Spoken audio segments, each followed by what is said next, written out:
네, YTN 라디오 이재윤의 뉴스 정면 승부 4부 계속 이어갑니다. 이번에는 변호사의 눈으로 사건 사고를 살펴보는 순서입니다. 신민영 변호사와 함께합니다. 안녕하세요. 네, 반갑습니다. 자, 오늘 살펴볼 사건 먼저 저 횡령 사건을 좀 살펴보도록 하죠. 회사 돈 614억 원을 빼돌린 혐의를 받는 은행의 직원이 있네요. 주말 사이에 구속이 됐는데 근데 그 회사에서 은행 돈을 614억을 빼돌릴 때까지 아무도 몰랐다? 이게 어떻게 가능한 건가요?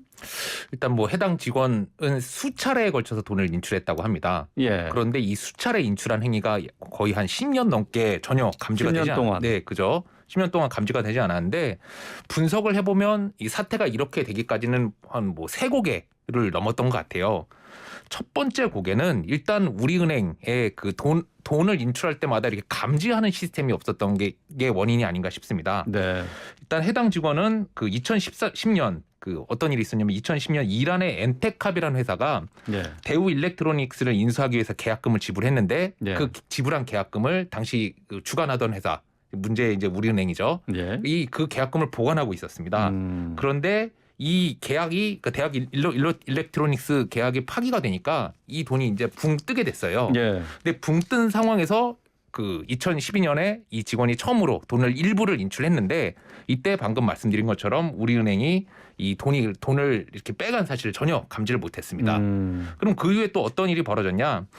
바로 이제 뭐 계약이 파기된 것까지는 뭐 좋았는데 그 위에 이 돈이 어디로 돌아가냐에 따라서 또 분쟁이 있었어요. 예. 예. 바로 뭐 엔테캅으로 돌아갔거나 아니면 뭐 대우 일렉트로닉스로 기속이 됐거나 그러면 궁극의 이 돈 주인이 내 돈 돌려주세요 하면서 돈을 요구했을 거고 그러면 이 돈이 어디로 가는지 이제 좀 본격적으로 문제가 됐을 텐데 하필이면 이 돈을 누구한테 돌려줘야 되냐로 법적 분쟁이 벌어졌고 아하. 네 그러면서 이 돈이 또 길게 네, 주인을 못 찾아갔던 그런 상황이었습니다. 그런데 예.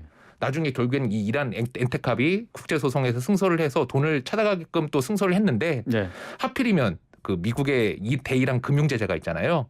그래서 뭐 예. 이란에 또 돈을 마음대로 못 보내고 아. 또 그런 사태가 벌어져서 결국에는 그런 계좌 사태 동결 끝에 때문에 이제 또 이렇게 됐네요. 네 맞습니다. 계좌 동결 끝에 그래서 이런 뭐 10년 넘게 거액의 돈이 횡령이 됐음에도 밝히지 못하는 그런 상황이 예. 벌어졌습니다. 근데 횡령금 일부를 지금 가족이 살고 있는 호주로 빼돌리려 했던 정황도 있다고 하는데요. 또 일부는 동생이 썼다고 하죠. 네 맞습니다. 동생은 어떻게 됐습니까? 동생 역시 이제 그 최근에 예. 구속이 됐는데요. 예. 뭐 알려진 바에 따르면 그 형으로부터 약 100억 원을 받아서 뉴질랜드 골프장 리조트 사업을 추진하다가 네. 또 이 와중에 80억 원 정도를 손실을 봤다고 합니다. 뭐 동생은 뭐 혐의에 대해서 난 몰랐다. 뭐 돈이 그런 돈인지 몰랐다라고 부인하고 있다고 하는데요. 하지만 법원은 동생에게 일단은 혐의가 있다, 소명이 됐다라고 봐서 구속영장을 발부한 그런 상태입니다. 네. 어쨌든 횡령 혐의로 긴급 체포가 됐는데, 근데 이제 금액에 따라서 형량이 달라진다고 하는데 신 변호사님이 641억 원이면은 글쎄 형량 얼마까지 나올 수 있는 거예요? 일단 법정형을 좀 말씀을 드려야 될 것 예, 예. 같아요. 이 사안에는 아마 특정 경제범죄 가중처벌법령, 그러니까 경제범죄인데 뭐 특정한 법률에 대해서는 가중처벌하는 법률이 있는데 이 법 제3조 제1항에 의해서 예. 처벌될 것 같습니다. 이 제3조 제1항을 살펴보면 법정형이 그러니까 이런 범죄 이득액이 50억 이상일 때는 무기 또는 5년 이상의 징역에 처해진다고 돼 있어요. 굉장히 좀 뭐 법정형 자체로 강력한데 예. 유사한 사례를 찾아보면 2009년에 있었던 D건설 사례를 찾아볼 수 있을 것 같습니다. 당시 D건설 그 자금 부장이 뭐 담당 직원이랑 그리고 은행 직원이랑 함께 모의를 해서 예. 회사 돈 총 1,989억 원. 예. 그러니까 이 뭐 금액보다 약 2배 정도 되는 금액인데 예. 횡령한 혐의를 받았고 결국에 이 지금 문제된 직원은 2010년에 징역 22년 6월 그리고 벌금 100억 원을 선고받았습니다. 그리고 이 횡령을 도왔던 뭐 다른 직원들 같은 경우는 징역 7년을 선고받았었습니다. 22년. 네, 그렇습니다. 그러면은 거기에 대입하면은 어떻게 되나요? 그러면 한 3분의 1 정도로 계산하면 되나요? 그렇게 갑자기 나오는 건 아니죠? 뭐 경제범죄에 있어서 형량을 정하는데 그 뭐 피해 액수가 굉장히 중요하긴 해요. 예. 하지만 그 이후의 사태도 굉장히 중요한데 뭐 이 돈을 가져다가 도박을 했다던가 아니면 뭐 수사 단계에서 뭐 굉장히 혐의가 명백한데도 네. 좀 뻔뻔하게 부인을 한다거나 그러면 형량이 높아질 수도 있고 그렇지 않고 좀 반성하는 모습을 보인다거나 그러면 또 그런 태도가 반영이 되곤 합니다.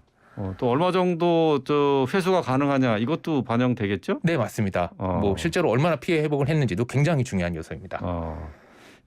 동생도 100억 정도를 받아다가 80억을 날렸다고요? 그러면 네. 뭐 이것도 같이 처벌을 받아야 되죠? 뭐 동생의 경우에는 아까 말씀드렸지만 일단은 자기는 이런 돈인지 모르고 가져갔다라고 주장을 하고 있긴 해요. 예. 그래서 만약에 이 동생의 주장이 받아들여진다면 뭐 특별히 문제는 되지 않을 텐데 예. 만에 하나 이런 동생의 주장이 거짓이고 형과 함께 이런 뭐 도와서 횡령을 뭐 도왔다. 아니면 공모를 했다라는 게 인정이 되면 형과 동일한 법령인 특정경제범죄 가중처벌법령 이 적용이 됩니다. 그래서 아까 말씀드렸듯이 제3조 제1항 뭐 50억 이상 피해액인 경우에 무기징역 또는 5년 이상의 형이 정해지게 되고요.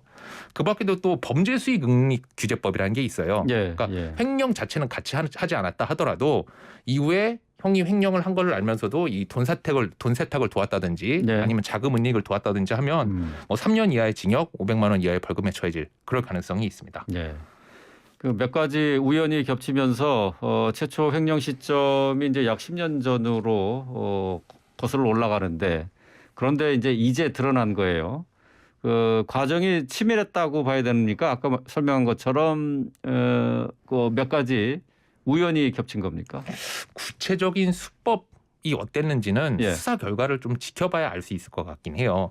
그런데 일단은 바깥으로 드러난 객관적인 요인은 총 아까 말씀드린 세 가지 짚어볼 수 있을 것 같은데 일단 회사 돈을 인출하는데 여기에 대한 감지 시스템이 없었다는 거. 그리고 두 번째, 세 번째는 우연히도 이 돈의 주인이 뭐 붕 뜨는 바람에 소송도 오래 했고 또 돈 주인이 정해졌는데도 금융제재 때문에 돌아가지 못한 거. 이걸 좀 객관적인 요인으로 꼽을 수 있을 것 같고 또 하나는 사실 이 건이 금액이 크고 화제가 돼서 그렇지 뭐 국회에서 뭐 제출된 자료나 보면 금융기관에서 심심찮게 이런 비슷한 사례가 일어납니다. 비슷한 사례가 자주 일어난다고요? 네, 맞습니다. 그래요? 뭐 제가 뭐 금융 업무를 좀 뭐 업무 특성상 보는데 보면은 일단 금융회사 특성상 이직이 굉장히 잦아요.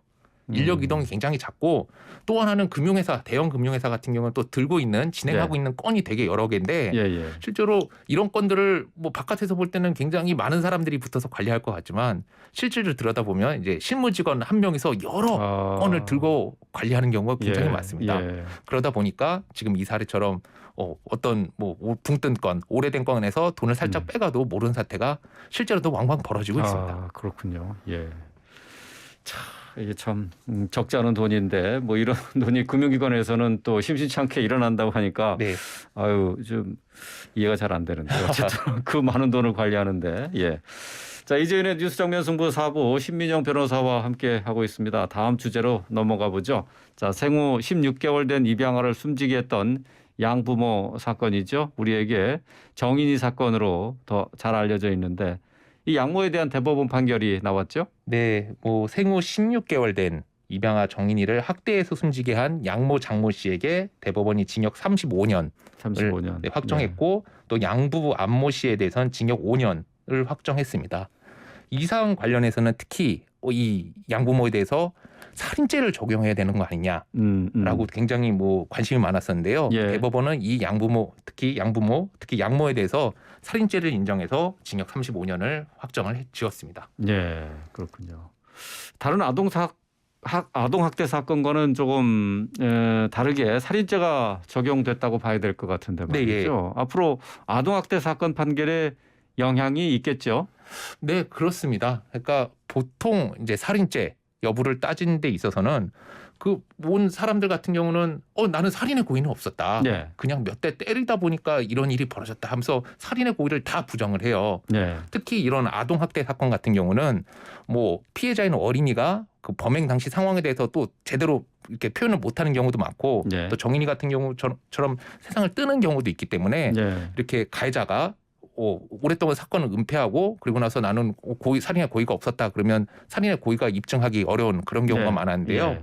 뭐 이 사건의 경우에는 일단은 대법원이 살인 고의를 인정하는 근거가 그러니까 2번의 치명상 정도가 발견됐다. 특히 뭐 일부 상처 같은 경우는 강하게 순간적으로 압박을 해야만 뭐 발생할 수 있는 상처인데 이런 거를 봤을 때 양부모가 특히 양모가 살인의 의사를 갖고 의도를 갖고 강력한 그 치명타를 날린 게 아니냐라고 해서 살인죄를 인정을 했었습니다. 예. 그래서 그 대법원의 이런 사실 인정 방식 같은 경우는 앞으로도 이런 아동학대 사건, 특히 뭐 아이가 사망한 사건에 대해서는 좀 계속 적용될 것으로 기대를 하고 있습니다. 올해 5월 5일이 어린이날 제정 100주년이라고 합니다. 그런데 아동학대 건수는 매년 증가하고 있는 것으로 지금 통계는 나와 있는데요. 네, 예. 올해 3월부터 이른바 정인이법이 시행되기도 했습니다. 그런데 아직 법적 빈틈이 많은 것 같다라는 지적이 있는데 어떻게 보세요? 여러 가지 빈틈이 좀 지적이 되고 있는데 예. 뭐 실무를 보면서 가장 절실하게 느끼는 부분은 이 아동학대를 받은 피해 어린이가 과연 그 아동학대가 적발되고 나서 어디를 가야 되느냐 이 문제가 아직까지 명확하게 해결이 되지 않았습니다. 일단은 뭐 즉각분리제라고 해서 부모한테서 분리를 하는 원칙은 적용이 되고 있는데 예. 그 다음에 이제 이 아이가 가야 될 것이 이제 부모 말고는 사회적으로 아직 좀 잘 갖춰지지 않은 상황이잖아요. 부모로부터 분리되는 것 그 이후의 단계에 더 대책이 없다는 거죠. 네, 그래서 뭐 제가 다뤘던 사건 같은 경우는 이후에 한 몇 달 지났는데 다시 부모한테로 돌아와 있고 뭐 이런 경우도 본 적이 있어서 네. 일단은 뭐 이런 일이 불거질 때마다 형량을 높여야 된다. 처벌을 강력하게 해야 된다. 이런 위주로 논의가 좀 진행이 되고 있는데 네. 이 처벌을 강력하게 하는 것 외에도 이렇게 피해를 받은 어린이가 잘 보호를 받을 수 있도록 이렇게 시스템을 구축하는 데 좀 더 관심을 기울여야 되는 거 아닌가. 실무를 보는 입장에서는 좀 이런 부분이 가장 아쉽습니다. 그런 아동들을 위한 보호 시설이 있지 않나요? 뭐 있기는 한데 뭐 제가 일단 가보지 않아서 그 상황에 대해서는 잘 모르는데 예. 실제로 갔다가 정서불안 이라든지 이런 거를 좀 호소하는 어린이들이 굉장히 많다라고 하더라고요. 그래요? 물론 예. 시설에 계신 분들 같은 경우는 신경을 많이 쓰시겠지만 예. 뭐 이런 또 피해 아동의 특성, 정신적인 특성에 대해서는 좀 더 네. 감안하거나 연구가 필요할 것 같습니다. 예, 알겠습니다. 오늘 말씀 여기까지 듣도록 하겠습니다. 신민영 변호사였습니다. 고맙습니다. 네, 고맙습니다.